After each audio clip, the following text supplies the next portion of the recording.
Hello, good evening, everybody. Thanks for being here, such after such a long and interesting day.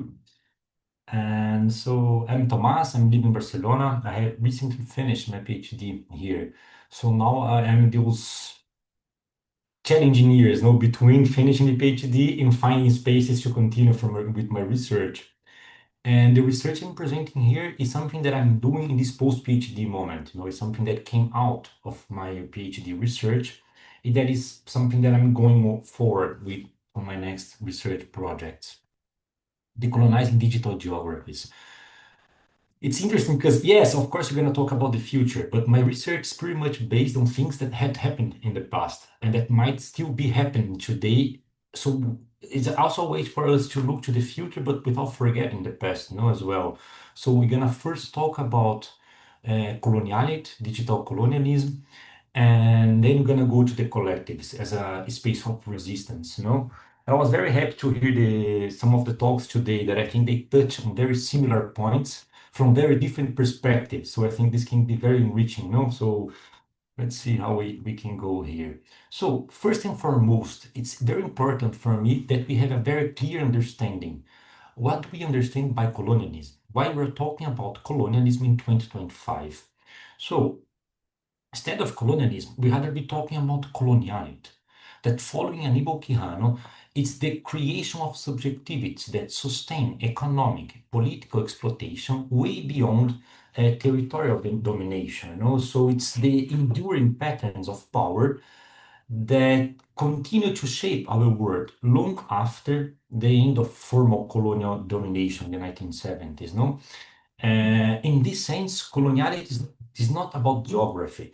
It's about how knowledge, identities, and values are produced, arranged in layers of importance. In a way, we should understand this as a regime of historicity that shapes our past, shapes our present, and therefore shapes the way we might be walking towards our future. And coloniality, it's also, if you're talking about the creating of subjectivities, it's also an ontology that places European perspectives, European cosmovisions, as the privileged locus of enunciation, the place from where the rest of the world is described, conceptualized, and ranked. It might seem a very talking about old days, but I don't think so, because if we look the way in which, for example, media and the creation of meaning works in contemporary society, I think we can very easily see the ways in which coloniality is still very strong. On the way we use the words develop and underdeveloped, that are in the very semantic fields of the word civilized and savage that we used to urge in colonial times. So we might be using different words to express very similar concepts. And I think that media, as a place where meaning is constructed in our society, has a key role, either on reinforce coloniality or either creating narratives that might make us think from different perspectives, understanding there are different ways to understand and to deal with the world and the challenges we have.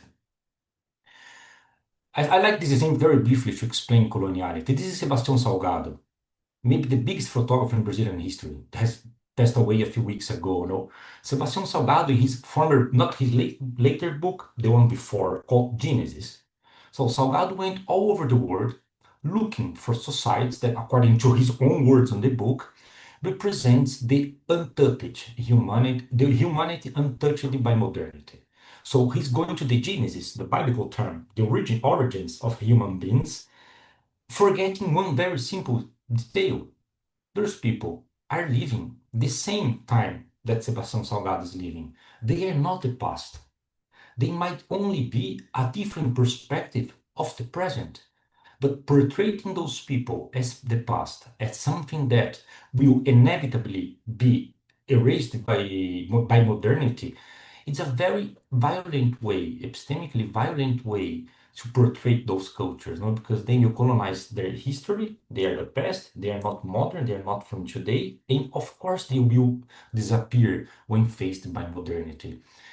When media simply portrays those cultures in such a way, we might be losing the vastness of ontologies, of epistemologies, of cosmovisions that non-Western cultures have represent. And I find it very interesting because very often we present them as fragile cultures.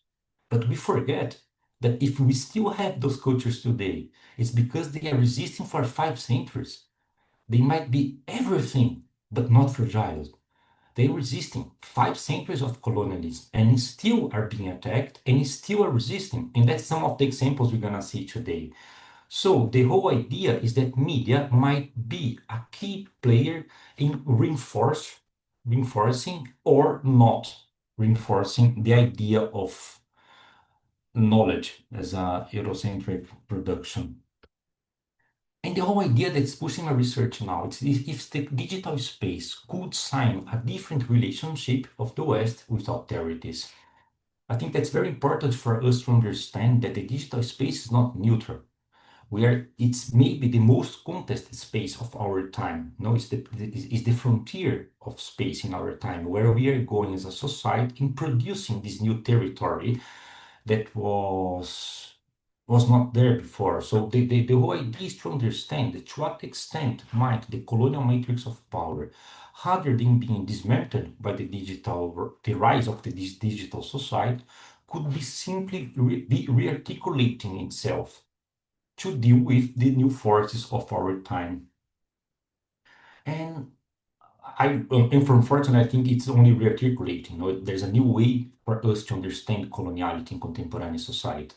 Because if we think that colonialism and coloniality is then a classificatory regime based on Western knowledge as the othermost expression of human knowledge, from which everything else can be analyzed, ranked, and classified, uh, coloniality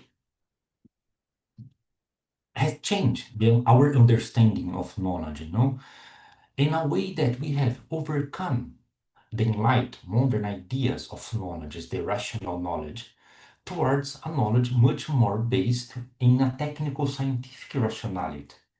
This idea of having one hegemonic subject as the one to be followed.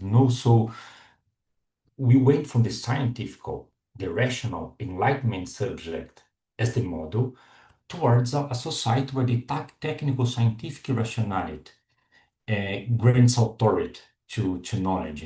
So we have these idealized figures such as Bill Gates, nowadays Elon Musk, Mark Zuckerberg, and so on and so forth, as the model of this embodiment of the hegemonic subject. It clearly does not mean a break with the idea of one single way of understanding dealing with the world, but it simply change, rearticulate this knowledge. So we see still very clearly that whiteness and masculinity are the faults beyond AI, beyond previous to AI on Google and CEOs, so on and so forth. Whiteness and masculinity are still the faults for the way we organize knowledge. At the same time, I think that's the key point. So if we have this hegemonic subject as a key element in our society, we also have a way of producing knowledge that is seen and understood as the othermost expression of knowledge. That's the illusion that data-driven knowledge constitutes the highest and the most legitimate form of understanding. So this data-based knowledge, often framed as neutral and objective, rests on three foundational assumptions: that data reflects reality, that data analysis yields the most accurate form of knowledge. So as much as more data I have, better will be my knowledge. What's very problematic because not everything is quantifiable. No, the relationship that are indigenous, for example, early this morning, Frank was talking about the Krenak culture. The ways in which Krenak cultures deal with nature is a very different way we understand nature, in a way that's very different to transform into data. So when you understand that data reflects reality, that data analysis produces the most accurate form of knowledge, and that such knowledge enhance decision making, we are again doing phenomenal, massive epistemic violence in the 21st century because it reduces the complexity of lived experiences to extractable, quantifiable units, erasing alternative epistemologies in the process. In this way, knowledge is no longer something collectively constructed or contextualized, but something mined, computed, and monetized. And we start building a society with all the social technical infrastructure to gather that data. And on doing so, you also start forming the ways in which people behave. So everything has to be quantifiable. So I start producing in society behaviors that change the way people might behave otherwise, so that I can have data. And so understand this coloniality, as a production of knowledge, production of ontologies. Where does media and journalism become as spaces of epistemic resistance? So if we still live in this society that has one subject as the one to be followed and one dominant knowledge as the one imposed all over the world, how can you resist this? And that's the focus of my research, the idea that collectives, be they photographic collectives, be they journalist collectives, might offer as a vital site of epistemic disobedience, spaces where different cosmovisions are not only represented, but constitute the core of the debate. Rather than discussing climate change in London, in Barcelona, in Berlin, it's about discussing climate change from the Amazon forest. It's discussing climate change with the people that have been conserving the forest against Western colonialism for 5 centuries. No, it's not about speaking for someone, but creating the conditions for that people speak from themselves. No, it's much more about giving voice to people. Everybody has a voice. Everybody has always had a voice. It's about giving ears so that we can hear these voices that have been talking, that have been screaming a lot. And unfortunately enough, there's a number of collectives embodying alternative ways of knowing, rooted in place-based relational and political experiences. Let's have a look at some of these examples. Sumauma is an important tree in the Amazon rainforest. Is this one from the picture? Sumauma is also a journalism channel founded by some of the most important journalists in Brazil, head amongst them Eliane Brum, in September 2022. It's based in Altamira. Altamira is one of the most dangerous cities in Brazil. It's in the core of the Amazon rainforest. And by situating itself within the Amazon, Sumauma breaks with the logic of reporting on the forest from afar and instead starting reporting with the forest. It contests these extractive modes of knowing turn digital medium into a space of resistance where people from the forest have a space not only to be interviewed, but to interview themselves so that they can speak by themselves. It's pretty much focused on the climate crisis. So it narrates the climate crisis from within the forest. It's very interesting as well, the way in which they integrate scientific knowledge and indigenous technologies. It's not understanding that European scientific knowledge is useless. Nobody's defending that. But it's harder to see the importance of other ways of knowing and integrating themselves that might be a strength, rather than putting each of them in a separate space. Sumauma has won some important prizes in the last 3 years. A second collective that's also very interesting is called Mídia Indígena in Portuguese, indigenous media, digital media produced exclusively by indigenous people. I mean, the word indigenous is already very problematic, because why someone from Italy is not indigenous from Italy, but we still use this idea of indigenous as someone from the forest, someone from these outer spaces, but still they call themselves this way, Mídia Indígena.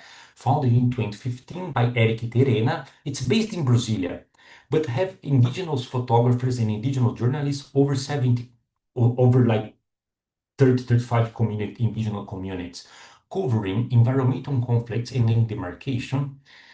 And I think this quotation about Fronteirena tells a lot. We don't want to be included in the media because inclusion is a very complicated. For them, the experience of being included in something has never been very positive. They want to create their own media. So that's why in 2015 they found Media Indígena as a platform by and for indigenous people, not just about inclusion, but about self-representation. It's a way for them to define themselves and to challenge the often racist coverage by mainstream media, offering instead a platform that's not only operated by indigenous people, but shaped by indigenous worldviews. And that might be a way for us in the West that are completely ignorant on the ontologies and the cosmovisions of those cultures to learn from them. Those, in some way, they try to change the logic, of the white man's burden, that the Westerner that has to go there to teach them something to a space where the Westerns go there to learn. Because if we still have the Amazon rainforest, it's not because of us, it's because of them. So then maybe they have something to teach us, much more than us have something to teach them. To finish, I think it's important to bring in an example from Spain as well, from Europe, like especially Spain, that's the core of the colonial period, the one that started it all. It's called Odiofoto. Odiofoto is a photo collective from Galicia. It was founded in 2021 by Galician photographers. Only Galician photographers work in this collective. And it's very curious as well, because if Media Indígena were not no professional photographers mostly, Olhophoto was established by professional photographers who shared the desire to produce in-depth, collectively supported photo essays rooted in the Galician territory. Rather than narrating Galicia from far away, reacting to crisis, because Galicia every year is hit by the fires, the wildfires in Spain, very strong wildfires. So rather than reacting to crisis from afar, they want to focus on slow, grounded reporting embedded in local context. Also make you think that when we talk about Europe, there are so many cultures in Europe itself that have been silenced by colonialism. Spain itself has three. We have Galicia, we have Catalonia, and the Basque Country as very clear examples of the way in which coloniality also silenced cultures within Europe. So just to finish, like in time of global crisis, which knowledges are urgent, sorry, and whose voices must be heard? We still want to keep hearing the same voices telling the same stories, or maybe now it's time for us to use the digital environment to expand the epistemologies and ontologies that form of our way of living. Thank you very much. I stop here so that we have time to talk a little bit more.